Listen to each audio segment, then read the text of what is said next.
Hey, good evening again. Dirk Delirium here.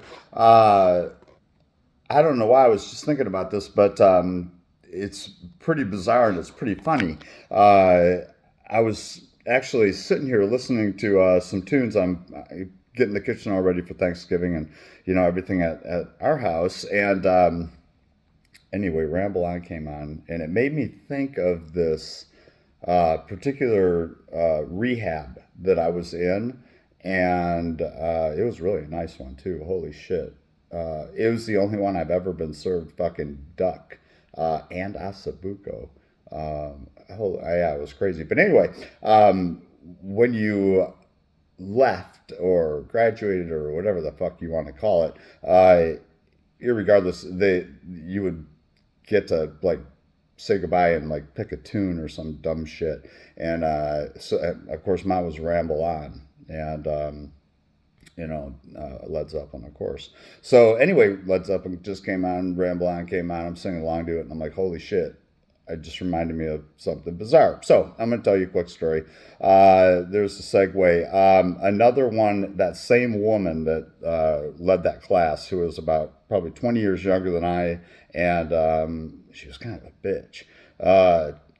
Forgive me, she was just kind of not real nice. And when I was in rehabs, I always took that as a personal challenge to make their life a little more difficult. Or anyway, if I chose to, and her, I kind of did a little bit. But anyway, we were in this class with like 10 other people, and they're all for whatever substances. And supposedly it was going to be really mentally beneficial and help me with my addiction to share with this group what my favorite animal was and why. And whatever, there was like a couple silly questions on there, but we were like all supposed to do it.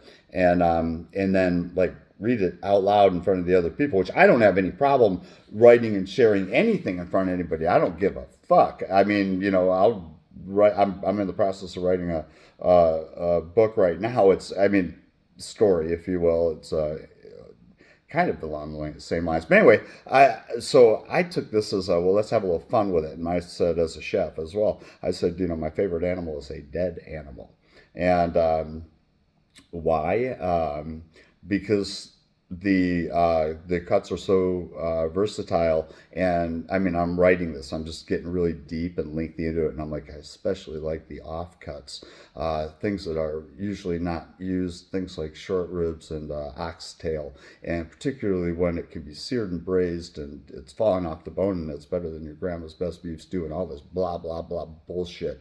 And I mean, true stuff, yeah, and it is too. I love oxtail. But so I turned the whole story, or the whole direction of her therapy, whatever the hell it was supposed to be in the first place, direction into my little game. And then of course came my turn to read it, and I sort of caught the class off guard. And it was one of the ways that I kept people at arm's distance too. And because I learned real early on that rehabs were not a place that I was going to continue to go to make friends. Not at all. So that's a bad idea. By the way, if you haven't been to one and you're going, don't do the bad. Don't. You'll get burned. Or worse. So bad idea. So anyway, I wasn't there to make friends. And that was just a little game of play. Thought I'd share it. Catch you on the flip side. See ya. Dirk Delirium.